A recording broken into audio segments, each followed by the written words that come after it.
ہمارے نبی صلی اللہ علیہ وسلم نے کتنی پیاری دعا سکھائی، اس کو یاد کر لیں۔ اللہم انی اسألک الجنہ، اے اللہ میں تجھ سے جنت مانگتا ہوں، وما قرب الیہا من قول وعمل، اور ہر وہ قول اور عمل جو مجھے جنت کے قریب لے جائے۔ یہ دعا ضرور یاد کریں۔ اسی طرح حدیث میں آتی ہے ایک اور دعا، یہ راتوں کو اٹھ کے مانگنے کی دعائیں ہیں۔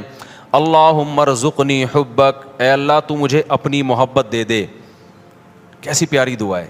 اے اللہ ہمیں ہماری ازواج اور اولاد کی طرف سے آنکھوں کی ٹھنڈک عطا فرما۔ ہمارے علماء کا معمول تھا جب بھی کوئی عورت اپنے شوہر سے پریشان ہے، شوہر اپنی بیگم سے پریشان ہے، ماں باپ بچوں سے پریشان ہے، تو یہ دعا پڑھنے کا ان کو حکم دیتے تھے۔ یہ سورہ فرقان کی سیکنڈ لاسٹ آیت ہے، یہ یاد کر لیں، سمجھ رہے ہیں نا؟ سیکنڈ لاسٹ سے پہلے والی آیت ہے۔ ربنا هب لنا من ازواجنا وذرياتنا قرۃ اعین واجعلنا للمتقین اماما، اے اللہ ہمیں ایسے لوگوں کا سربراہ بنا جو نیک ہوں، یعنی ہماری ماتحتوں کو کیا بنا دے، بیوی بچوں کو نیک۔ تو میرے بھائی اللہ تعالیٰ فرماتے ہیں ہمارے نیک بندے راتوں کو اٹھ کے اللہ کے سامنے کھڑے ہوتے ہیں اور کہتے ہیں ربنا اصرف عنا عذاب جہنم، اے اللہ اس آگ کا جس کا تو نے اپنی کتاب میں تذکرہ کیا ہے، اس آگ کو ہم سے دور کر دے، ایسے ان گناہوں سے ہمیں بچا لے جن کی وجہ سے ہم جہنم میں جاتے ہیں، اور اے اللہ ہمیں اس جنت کا وارث بنا دے۔ یدعون ربهم خوفا وطمعا، خوف سے اور جنت کی لالچ میں اللہ کو پکارتے ہیں۔ تو آج سے اپنا سب سے بڑا ہدف یہ بناؤ کہ ہمیں موت کے بعد جنت چاہیے اور جہنم سے دوری چاہیے۔ سب سے زیادہ اپنی دعاؤں میں اس کو مانگا کرو، اور جنت والے اعمال بھی۔ یہ نہیں مانگا کرو کہ اللہ برائی نہ چھوٹے جنت میں چلا جاؤں، یہ علماء کہتے ہیں ایک قسم کا کفر ہے یہ۔ اللہم انی اسألک الجنہ وما قرب الیہا من قول وعمل، نبی نے دعا سکھائی، اے اللہ میں تجھ سے جنت طلب کرتا ہوں اور ہر وہ بات اور وہ عمل جو مجھے جنت کے قریب کر دے، اس عمل کی بھی توفیق دے اور اس بات کی بھی توفیق دے۔ بعض دفعہ عمل انسان کو جنت کے قریب لے کے جاتا ہے، لیکن اس کی زبان سے نکلی ہوئی باتیں اس کو جنت سے دور کر رہی ہوتی ہیں۔ بعض دفعہ زبان سے نکلی ہوئی باتیں اس کو جنت کے قریب لے کے جاتی ہیں، لیکن اس کا عمل اس کو جنت سے دور کر رہا ہوتا ہے۔ ہمارے نبی صلی اللہ علیہ وسلم نے کتنی پیاری دعا سکھائی، اس کو یاد کر لیں۔ اللہم انی اسألک الجنہ، اے اللہ میں تجھ سے جنت مانگتا ہوں، وما قرب الیہا من قول وعمل، اور ہر وہ قول اور عمل جو مجھے جنت کے قریب لے جائے۔ ماں باپ کی فرما برداری جنت کے قریب کرتی ہے، ماں باپ کی نافرمانی جنت سے دور کرتی ہے۔ اور اللہم انی اعوذ بک من النار، اے اللہ میں تیری پناہ میں آتا ہوں جہنم کی آگ سے۔ وما قرب الیہا من قول وعمل، مجھے ہر اس عمل سے بچا جو مجھے جہنم کے قریب کر دے، اور ہر اس بات سے بچا دو مجھے جہنم کے قریب کر دے۔ بعض باتیں آدمی کو جہنم میں لے جاتی ہیں، فضول کے تبصرے، لوگوں کے جھوٹے الزامات، غیبتیں، لڑوانے والی باتیں، ادھر کی ادھر ادھر کی ادھر۔ قرآن کہتا ہے نا وَيْلٌ لِكُلِّ ہُمَزَةٍ لُمَزَةٍ، ہر وہ شخص جو تانا زنی کرتا ہے اور چغلیاں کر کر کے لڑواتا ہے، کیا جنت میں جائے گا؟ ہوتے ہیں نا دفتروں میں باس کے چمچے ہوتے ہیں کچھ، اس کی شکایت باس کو جا کے، اس کی چغلی اس کو جا کے، اس کو چغلی اس کو جا کے، پورے ادارے کی ایسی کی تیسی۔ کچھ گھروں میں ہوتی ہیں بعض خواتین جو بیان نہیں سن رہی، اپنے بھائی کو بھابھی کے خلاف، اماں کو بہو کے خلاف۔ اس قسم کی لیڈیز بھی مارکیٹ میں پائی جاتی ہیں۔ جب بھائی بہن سے مل کے گھر آئے گا تو بیگم سے پھٹا ہوگا، ویسے ٹھیک ٹھاک زندگی گزار رہے تھے، تو اس کا مطلب ورغلایا کس نے ہے؟ بہن نے۔ ابے بھائی تو اپنے گھر میں انجوائے کر لائف کو یار، تو ان کے گھر میں جا کے یہ کیوں پڑی رہتی ہے، یوں کی پڑی رہتی ہے، نندیں آتی ہیں نا، وہ جو مرضی کری رہے، یہ تو تیرے میاں کا کام ہے نا، اس کو کیوں جا کے پش کر رہی ہے؟ سست ہونا اتنا برا نہیں ہے جتنا میاں بیوی میں آپس میں لڑائی ہونا برا ہے۔ بھائی کوشش کرو یار، جیسے تیسے لوگ برداشت کر رہے ہیں تو دعائیں دو، ماشاءاللہ بھائی صاحب آپ کتنے اچھے ہیں، آپ کی بیگم ایک ذرا بھی کام نہیں کرتی مگر آپ پھر بھی الحمدللہ اس سے بہت زیادہ محبت کرتے ہیں، برداشت کرتے ہیں، تو اللہ کرے آپ کو بھی ایسے ہی داماد بھی ایسا ہی ملے، یہ ہونا چاہیے نا۔ لیکن ہو کیا رہا ہے مارکیٹ میں، جورو کا غلام بنا ہوا ہے، اس طرح کی باتیں ہو رہی ہیں مارکیٹ میں۔ تو خیر اب مارکیٹ میں تو پتہ نہیں کیا کیا ہو رہا ہے۔ تو نبی صلی اللہ علیہ وسلم نے فرمایا وما قرب الیہا من قول وعمل، اے اللہ مجھے جہنم کی آگ سے بچا اور ہر اس عمل سے جو مجھے جہنم کے قریب کر دے، اور ہر اس بات سے بھی جو جہنم کے قریب کر دے۔ یہ دعا ضرور یاد کریں۔ اسی طرح حدیث میں آتی ہے ایک اور دعا، یہ راتوں کو اٹھ کے مانگنے کی دعائیں ہیں۔ اللہم ارزقنی حبک، اے اللہ تو مجھے اپنی محبت دے دے۔ کیسی پیاری دعا ہے، اے اللہ تو مجھے اپنی محبت دے دے، اور وحب من ينفعنی حبہ عندک، اور ہر اس ذات کی محبت میرے دل میں ڈال دے جس سے محبت کی وجہ سے تیری محبت میں اضافہ ہو۔ جب علماء سے بزرگوں سے محبت ہوگی تو اللہ کی محبت میں کمی ہوگی یا اضافہ ہوگا؟ اور جب فنکاروں سے یا اداکاراؤں سے اور اس طرح کے لوگوں سے، ناچنے والیوں سے محبت ہوگی تو اللہ کی محبت میں اضافہ ہوگا یا کمی ہوگی؟ کمی ہوگی۔ اس لیے ایک بات یاد رکھو، علماء کو برا بلا نہ کہا کرو، ابے یہ مولوی ایسے، ابے یہ مولوی۔ جب بھی انسان کوئی بات زبان پہ نکالتا ہے نا، دل پہ بہت برا اثر پڑتا ہے، آہستہ آہستہ پھر وہ کیا ہو جاتا ہے، بدگمان ہوتے ہوتے دور ہو جاتے ہیں علماء سے۔ بھائی صحیح، پورا صحیح دنیا میں کوئی بھی نہیں ہوتا، لیکن جب آپ تبصرے کرنا شروع کرتے ہو نا ایسے، یہ بڑے ڈینجرس تبصرے ہوتے ہیں۔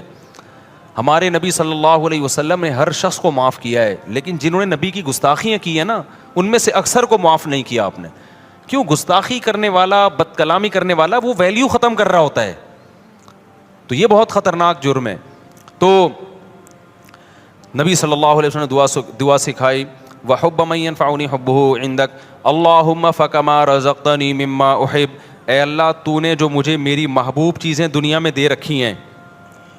آدمی اپنی محبوب چیزوں کے ملنے سے اللہ کے قریب ہوتا ہے یا دور ہوتا ہے؟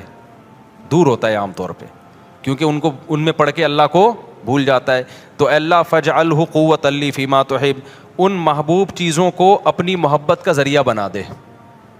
آئی بات سمجھ میں؟ بعض دفعہ محبوب چیز ملنے سے وہ محبوب چیز آپ کے ساتھ اللہ کی محبت میں تعاون کا ذریعہ، جیسے پیسہ نہیں تھا، پیسہ محبوب ہے، مل گیا تو عام طور پہ پیسہ مل کے اللہ سے دور، لیکن اے اللہ مجھے ملے تو میں تیرے سے دور ہونے کے بجائے کیا ہو جاؤں؟ بعض خوش قسمت ایسے بھی ہوتے ہیں، غریب تھے تو اللہ سے دور تھے، پیسہ آیا تو اللہ کے قریب ہو گئے، خیرات صدقات بڑھ گئے۔ تو مجھے میری محبوب چیزیں جو ملی ہوئی ہیں، اے اللہ وہ ان اعمال میں ترقی کا ذریعہ بنا دے جو تجھے محبوب ہیں، جو عمل۔ وما زویت عنی مما احب، اے اللہ کچھ چیزیں ایسی ہیں جو مجھے محبوب ہیں لیکن تیرے علم میں ہے کہ وہ مجھے ملیں گی نہیں، تو ان کا نہ ملنا ان اعمال میں ترقی کا ذریعہ بنا دے جو تجھے محبوب ہیں۔ بعض دفعہ نہ ملتا ہے، انسان کو غم ہوتا ہے، اور اس غم میں وہ اللہ کو یاد کر لیتا ہے اور اللہ کی محبت میں ترقی کا ذریعہ بن جاتی ہے چیز۔ خلاصہ یہ نکلا، اپنی محبت چاہیے اور جیسے تیسے ہو، تیری محبت ہی چاہیے بس، اور کچھ نہیں چاہیے ہمیں۔ نہیں یاری بات میرا خیال ہے سمجھ میں؟ تو یہ دعائیں مانگا کرو میرے بھائی رات کو اٹھ کے۔ تو اللہ فرماتے ہیں والذین یقولون ربنا اصرف عنا عذاب جہنم ان عذابها کان غراما انها ساءت مستقرا ومقاما، راتوں کو اٹھ کے اللہ سے دعائیں مانگتے ہیں۔ والذین اذا انفقوا، یہ وہ لوگ ہیں جب خرچ کرتے ہیں، لم یسرفوا، نہ اپنی آمدن سے زیادہ خرچ کرتے ہیں کہ دوسروں سے کل بھیک مانگے، ولم یقتروا، اور نہ کنجوسی کرتے ہیں کہ خرچی نہ کریں، صدقات و خیرات بھی کرتے ہیں لیکن اپنی چادر دیکھ کے۔ وکان بین ذالک قواما، مسلمان نہ کنجوس ہوتا ہے اور نہ اسراف کرنے والا ہوتا ہے، سخی ہوتا ہے لیکن اتنا سخی نہیں کہ کل لوگوں سے بھیک مانگے، یہ ناجائز ہے۔ وکان بین ذالک قواما والذین لا یدعون مع اللہ الہا آخر، یہ وہ لوگ ہیں جو اپنی دعاؤں میں اللہ کے سوا کبھی کسی کو نہیں پکارتے، ساری زندگی صرف یا اللہ مدد، ایاک نعبد، صرف تیری عبادت۔ شیخ سدیس مجھے یاد ہے 99 کی بات ہے، 97-98 میں حرم میں جو ان کی ختم قرآن کی دعا ہوئی تھی نا، وہ بڑی پیاری دعا ہوئی تھی، بہت اب بھی بہت اچھی ہوتی ہے، وہ تو بڑی خاندانی تھی۔ اس میں ان کے الفاظ مجھے یاد ہیں، بڑے پیارے لگے وہ، لیس فی الوجود رب سواک فیرضا، اے اللہ اس کائنات میں کوئی ایسا رب نہیں ہے تیرے علاوہ جس کو ہم راضی کرنے کی کوشش کریں، جس کی رضا ہمارے لیے بہت زیادہ ضروری ہو۔ بہت سے لوگوں کو راضی کرنا بہت ضروری ہے، اتنا نہیں جتنا تجھے راضی کرنا ضروری، تیرے علاوہ کوئی ایسا رب ہی نہیں ہے۔ لیس فی الوجود رب سواک فیخشا، تیرے سوا کوئی ایسا معبود نہیں ہے, رب نہیں ہے جس سے ڈرا جائے, ہے ہی نہیں کوئی بھائی اتنا ڈرا جائے جس سے جتنا کس سے ڈرا جاتا ہے, تجھ سے. لیس فی الوجود رب سواک فیحب, کوئی تیرے سوا ایسا محبوب نہیں ہے جس سے محبت کی جائے, ایسا معبود نہیں ہے. معبود والی محبت کس سے ہوگی؟ غلامی والی محبت صرف آقا سے ہوتی ہے, اور وہ کون ہے؟ اللہ ہے. تو یہ بڑی پیاری دعا ہے. تو اللہ یہاں یہی فرماتے ہیں وہ اللہ کے علاوہ کسی کو پکارتے نہیں ہیں. والذین یقولون ربنا ھب لنا من ازواجنا وذریاتنا قرۃ اعین واجعلنا للمتقین اماما. یہ دعائیں مانگتے ہیں, اے اللہ ہمیں ہماری ازواج اور اولاد کی طرف سے آنکھوں کی ٹھنڈک دے. کیا مطلب آنکھوں کی ٹھنڈک؟ وجعلنا للمتقین اماما, ہمیں پرہیزگاروں کا امام بنا, یعنی ہمارے ماتحتوں کو کیا کر دے؟ نیک بنا دے. کیونکہ جو اللہ کے خوف رکھنے والے لوگ ہیں ان کی آنکھیں اپنے گھر والوں سے اس وقت ٹھنڈی ہوتی ہے جب وہ اپنے بیوی بچوں کو نماز روزے میں اور نیکی کے کاموں میں مشغول دیکھتے ہیں. سمجھ میں آ رہی ہے بات؟ اس میں ازواج میں مرد بھی داخل ہے کہ عورت کے لیے یہ دعا ہے کہ اپنے شوہر سے میری آنکھیں ٹھنڈی کر. تو اس کی تفسیر علماء کیا لکھتے ہیں کہ شوہر کو نیک بنا دے. جو دنیا دار عورت ہے اس کو شوہر کی نیکی پہ آنکھیں ٹھنڈی نہیں ہوں گی, وہ کہے گی روکھڑا کتنا لا کے دے رہا ہے, یہ فلموں میں ڈانس کتنا اچھا کر لیتا ہے, میرے ہسبینڈ سے ملیے بہت اچھا ناچتے ہیں یہ. اس کی آنکھیں کیا ٹھنڈی ہوں گی؟ اوٹ پٹانگ حرکتیں دیکھ کے. جو برا آدمی ہوگا اس کی اپنی بیوی کی آنکھیں اس کو ٹھنڈی کب ہوں گی؟ اور جناب وہ پیسے کما رہی ہے, جاب, آج کل تو یہی چل رہا ہے مارکیٹ میں. لیکن آپ سلیم الفطرہ ہو گئے نا, آپ کو بچیاں اسکارف میں اچھی لگیں گی, اپنی بچیاں پردے میں اچھی لگیں گی, نماز روزے میں بولو اچھی لگیں گی, ڈرامے دیکھتی ہوئی فلمیں دیکھتی ہوئی اچھی نہیں لگیں گی. آپ گھر کا ماحول بنتا ہے, بیوی قرآن پڑھ رہی ہو, بچے, میں نہیں کہہ رہا سارا دن لوگ صوفی بنے رہیں, لیکن یہ منظر عزت دار آدمی کو, سلیم الفطرہ آدمی کو گھر میں بہت اچھا لگتا ہے. جب اس کی بچی مصلی پہ کھڑی ہو, بچے قرآن پڑھ رہے ہو, بیگم صاحبہ بھی قرآن پڑھ رہی ہوں, اور میاں قرآن پڑھ رہا ہو, بیگم دیکھ رہی ہو, جو کبھی کبھار ہوا کرتا تھا ہماری سوسائٹی میں. اللہ تعالیٰ کیا فرماتے ہیں زکریا علیہ السلام کے بارے میں؟ یسارعون فی الخیرات ویدعوننا رغبا ورہبا. اللہ نے بڑھاپے میں حضرت زکریا کو اولاد دی نا, تو ان کو اشکال ہوا, اللہ مجھے اتنی بڑھاپے میں کیسے؟ تو فرشتے نے کیا کہا, آپ وہ لوگ ہو کہ آپ, اللہ قرآن میں کہتا ہے کہ یہ وہ لوگ تھے جو, یہ ایسا گھرانہ تھا جو نیکیوں میں دوسروں سے آگے نکلتے تھے, تو اس لیے اللہ کی برکتیں ہوئی ہیں. تو گھروں میں میرے بھائی کچھ آنکھوں کی ٹھنڈک کا ماحول پیدا کرو. یہ آنکھوں کی ٹھنڈک کا ماحول فلموں اور ڈراموں سے پیدا نہیں ہوگا. فلمیں اور ڈرامے اخلاق خراب کر رہے ہیں, بیٹیوں کو ماں کے سامنے چیخنا سکھا رہے ہیں, عورت کو شوہر کے گریبان میں ہاتھ ڈالنا سکھا رہے ہیں, اس میں کانفیڈنس پیدا کر رہے ہیں کہ جتنے تمہارے رائٹ اتنا اس کا رائٹ ہے. گریبان میں ہاتھ ڈال کے پوچھا کرو, فراز شٹ اپ, ہوتا ہے نا, ایسے بات کیا کرو. یہ کون سکھا رہا ہے؟ فلمیں سکھا رہی ہیں, ڈرامے سکھا رہے ہیں, اور میاں کو سکھا رہے ہیں کہ دیکھو رکھ کے اس نے تھپڑ لگایا اور اس نے شادی ناکام ہو گئی تو تیزاب پھینک دیا. میں ایک دفعہ یہاں حیدری میں جا رہا, ایک لڑکی بھاگ رہی ہے ٹکڑ ٹکڑ ٹکڑ بوتل لے کے. ابے میں نے کہا پکڑو یار, یہ کیا ہو گیا, یہ کوئی عورت ڈاکو ہے یا بندہ؟ مجھے لڑکوں نے کہا بھائی ادھر کیمرے لگے ہوئے ہیں. میں نے دیکھا چاروں طرف کیمرے. وہ لڑکی جا کے گاڑی میں بیٹھی, اس نے یوں کر کے کچھ بوتل پھینکی. وہ ڈرامہ تھا, وہ ڈرامے کا سین ہو رہا تھا. پتا چلا جی ڈرامے کا سین ہے کہ اس میں تیزاب کی وہ دکھائے, تیزاب نہیں تھا وہ لیکن دکھایا جا رہا ہے تیزاب. میں نے کہا یار یہ کیسے لوگ ہیں یار, یہ تم سوسائٹی کو کیا سکھا رہے ہو؟ جب آپ جرم ٹی وی میں دیکھتے ہیں آپ اپنی آنکھوں سے کہ اس کی نہیں بنی اور اس نے اپنی محبوبہ پہ تیزاب پھینک دیا, کتنے لوگوں کو خیال آئے گا تیزاب پھینکنے کا؟ بس انٹرٹینمنٹ کے نام پہ, انٹرٹینمنٹ کے نام پہ کیا ہو رہا ہے؟ سب کچھ ان کے لیے سب کچھ حلال ہے بھائی. سوسائٹی گئی ایسی کی تیسی ہو جائے سوسائٹی کی. اس لیے انسانوں سے نہیں پوچھا کرو, کس سے پوچھنا ہے, کیا کرنا ہے؟ خدا سے. تو گھر کا ماحول اللہ تعالیٰ فرماتے ہیں, یہ دعا کرتے ہیں, اے اللہ ہمیں ہماری ازواج اور اولاد کی طرف سے آنکھوں کی ٹھنڈک عطا فرما. ہمارے علماء کا معمول تھا جب بھی کوئی عورت اپنے شوہر سے پریشان ہے, شوہر اپنی بیگم سے پریشان ہے, ماں باپ بچوں سے پریشان ہے, تو یہ دعا پڑھنے کا ان کو حکم دیتے تھے. یہ سورہ فرقان کی سیکنڈ لاسٹ آیت ہے, یہ یاد کر لیں. سمجھ رہے ہیں نا, سیکنڈ لاسٹ سے پہلے والی آیت ہے.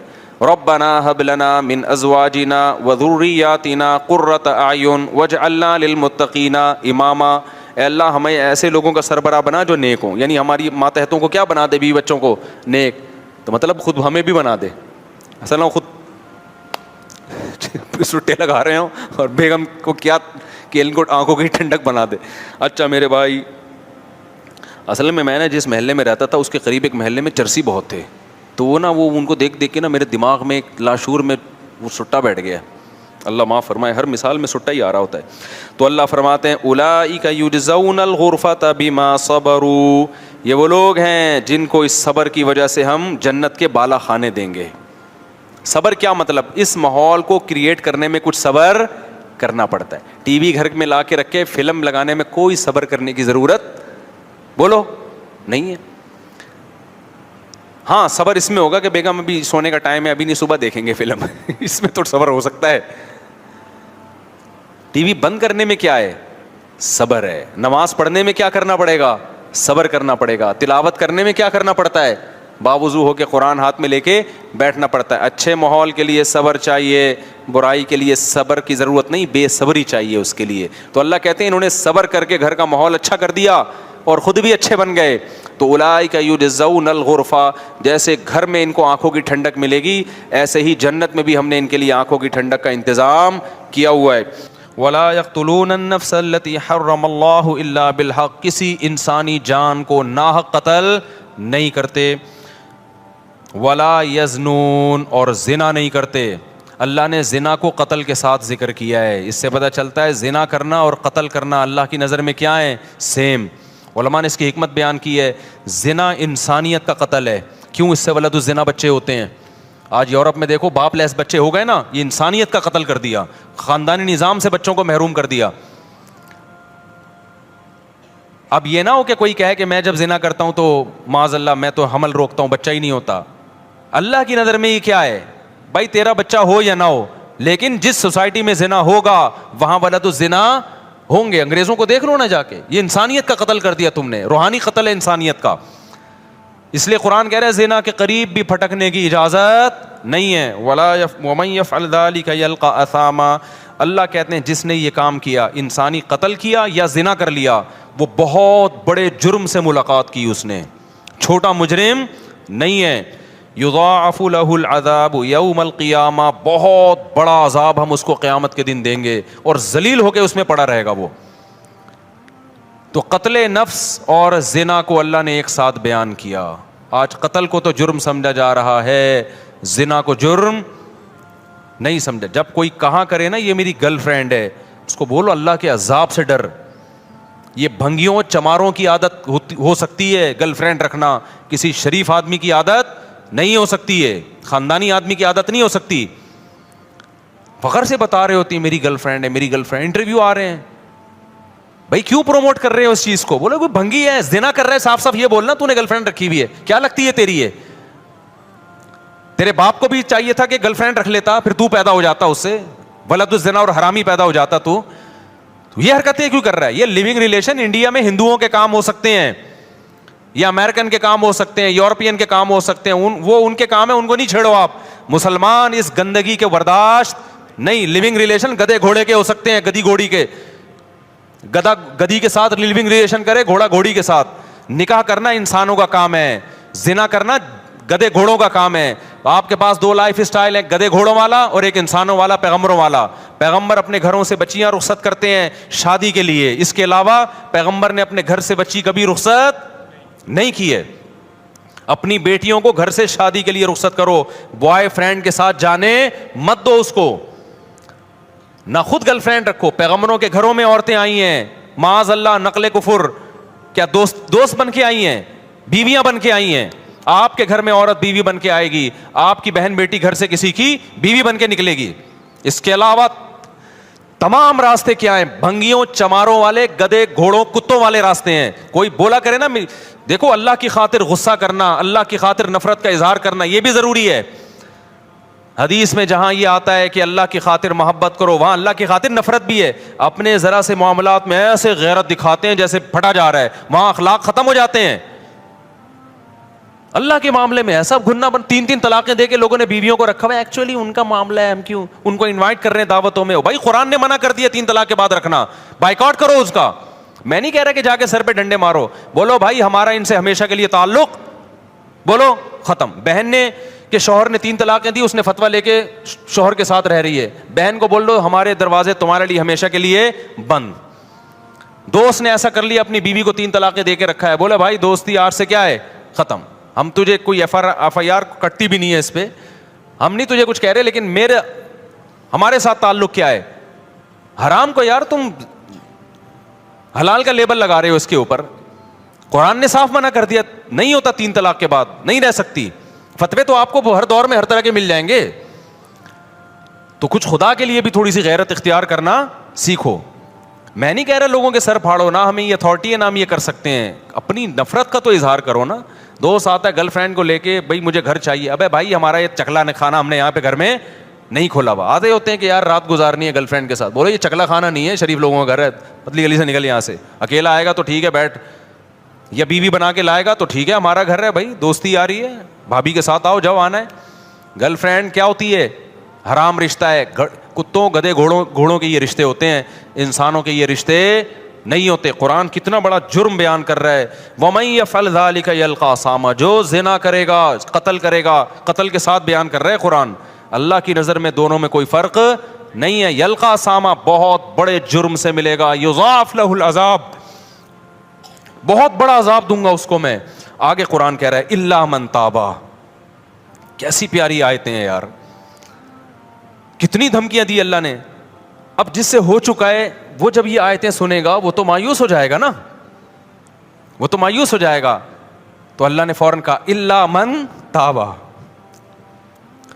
یہ جو قرآن کا اللہ ہے نا, اس میں بڑی طاقت ہوتی ہے. یہ ایسا لگتا ہے جیسے اللہ نے ایک تلوار چلا دی. الا من تابا, ہاں جس نے توبہ کر لی. اب تک جو ہوا سو ہوا, کیونکہ جب زانی یہ آیتیں سنے گا وہ تو کہے گا میں تو گیا کام سے. اللہ کہتے ہیں مہلت ہے, الا من تابا. اب تک گرل فرینڈ رکھی نا تو نے, زنا کیا, لڑکوں سے بدفعلی کی, قتل کیا, من تابا, توبہ کر لے. آج کیا کر لے, توبہ. وآمنا, اپنا عقیدہ صحیح کر لے. وعمل صالحا, آئندہ کے لیے اصلاح کر لے, آئندہ کے لیے کیا کر لے, اصلاح کر لے. فاولئک یبدل اللہ سیئاتہم حسنات وکان اللہ غفورا رحیما. یہ وہ لوگ ہیں جو پکی توبہ کرتے ہیں اور پھر اس پہ قائم رہتے ہیں, اللہ ان کی برائیوں کو نیکیوں سے بدل دیتا ہے.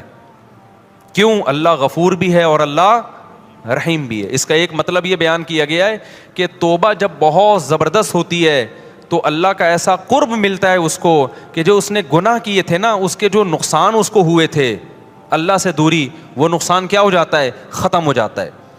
آگے اللہ فرماتے ہیں, اب ایک سوال ہوتا ہے کہ اللہ اتنا بڑا جرم کیا ایک شخص نے, قتل بھی کیا, زنا بھی کیا, پکی توبہ کر لے تو اس کو معاف کر رہا ہے. دنیا میں تو ایسا نہیں ہوتا. دنیا میں جب آپ ریاست کے قانون کی توڑتے ہیں, ریاست کو, اور بہت بڑا جرم کرتے ہیں تو ریاست معاف نہیں کرتی. تو اتنے آرام سے کیسے معاف کر رہا ہے, کتنی دفعہ زنا کر چکا ہے, اب یہ توبہ کر رہا ہے تو معاف کر دے گا. تو اللہ کیا کہتے ہیں, وَمَن تَابَ وَعَمِلَ صَالِحًا فَإِنَّهُ يَتُوبُ إِلَى اللَّهِ مَتَابًا. اللہ کہتے ہیں جو توبہ کر رہا ہے اور آئندہ عمل کو ٹھیک کر رہا ہے تو وہ توبہ کس کے دربار میں کر رہا ہے, وہ انسان کے پاس تھوڑی آ رہا ہے, وہ تو خدا کے پاس جا رہا ہے. تو خدا کا ظرف چھوٹا نہیں ہے.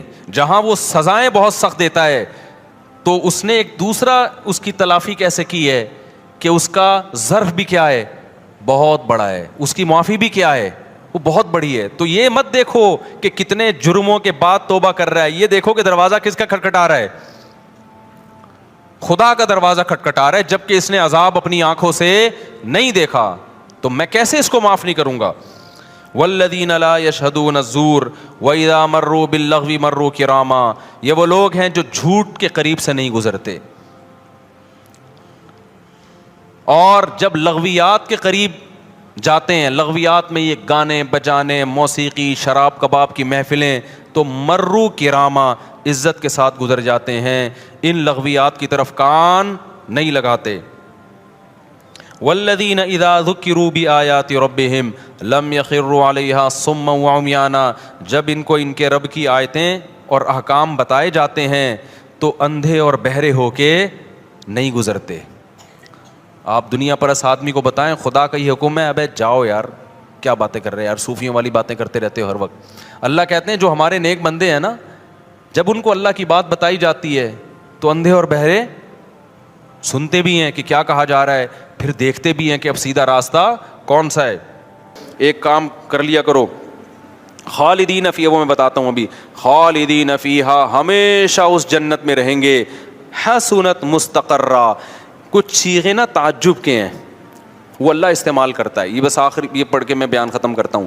حسنت مستقرہ، اللہ کہتے ہیں کیا زبردست ٹھکانہ ہے، یعنی اللہ تعجب کا اظہار کر رہے ہیں، حالانکہ اللہ کو کسی چیز پہ تعجب نہیں ہوتا، لیکن اتنی اچھی ہے جنت کہ اللہ کہہ رہے ہیں کہ گویا کہ مجھے بھی تعجب ہو رہا ہے کہ میں نے اپنے بندوں کے لیے کیا زبردست انتظام کر دیا، بھائی مجھے خود حیرانگی ہو رہی ہے۔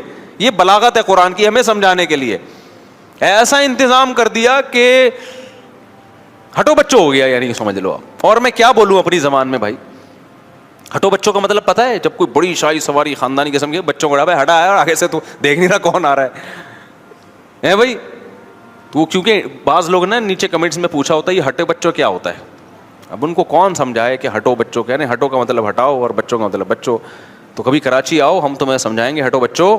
جیسے بمبئی والے کہتے ہیں کہ کیا بولتا ہے بھنڈائے، کسی نے مجھے بتایا بمبئی میں لفظ بہت مشہور ہے، تو ہم کراچی والوں کو نہیں پتہ چلے گا، ان کے یہاں بہت مشہور ہے۔ خیر، اللہ فرماتے ہیں حسنت مستقرا و مقاما، بہت بہترین قرار گاہ ہے اور بہت بہترین، کیا ہی بہترین ٹھکانہ ہے۔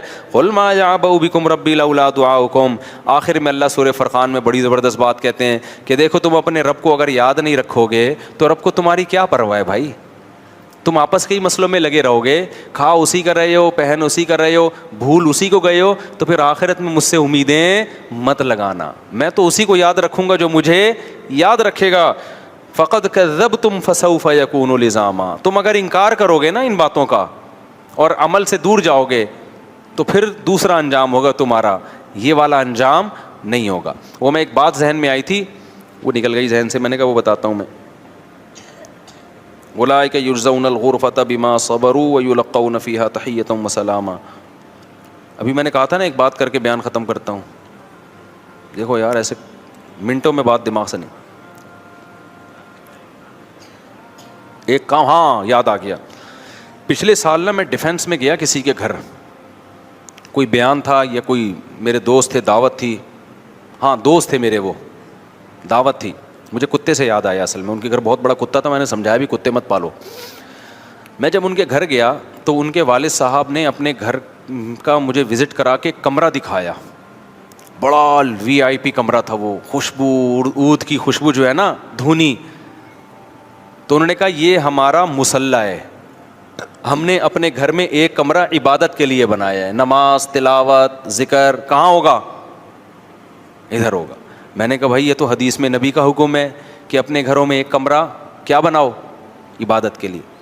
اب کراچی میں لوگوں کے گھر چھوٹے ہوتے ہیں، اتنے کمرے ہوتے نہیں ہیں، لیکن جن لوگوں کو اللہ نے بڑے گھر دیے ہیں ان کو چاہیے کہ نبی صلی اللہ علیہ وسلم کی حکم کی تعمیل میں ایک کمرہ کس کے لیے خاص کر دیں، اللہ کے لیے، پھر اس کو بہت صاف ستھرا رکھیں، اس میں عود کی خوشبو کی دھونی دیں، جو خوشبو میسر ہو، اگربتی نہ لگائیں اللہ کا واسطہ، اگربتی مزاروں پہ لگی ہوتی ہے، اب وہ انتخابی نشان بن چکی ہے، اور وہ بھی نہ لگائیں، کافور وہ مردوں پہ لگا کے نا، وہ مردوں کی کا انتخابی نشان بن چکا ہے، وہ کہیں کافور لگی ہو، مجھے لگتا ہے کوئی مردہ لیٹا ہوا ہے یہاں پہ، مجھے تو ایسا لگتا ہے، مجھے آپ کا نہیں پتا، بہرحال تو ایسا لگتا ہے بھی تازہ جنازہ ہوا ہے، وہ کافور بنا ایسا دیا گیا، حالانکہ وہ ایک زمانے میں دولہا اور دلہن کے لگتا تھا، اب دولہا کے لگاؤ گے نا وہ دلہن بھاگ جائے گی بولے گی مجھے میت کی بو آ رہی ہے، کچھ چیزیں لگ کے وہ اس کا علامت بن جاتی ہے نا، اگربتی مزاروں پہ ہوتی ہے اور قبرستانوں پہ تو وہ بھی عجیب سی، تو کوئی اچھی خوشبو لگا لو جو خوبصورت، یعنی مزہ آئے اس کو، بڑا فرق پڑتا ہے جب صفائی ستھرائی اور اچھی خوشبو ہو نا،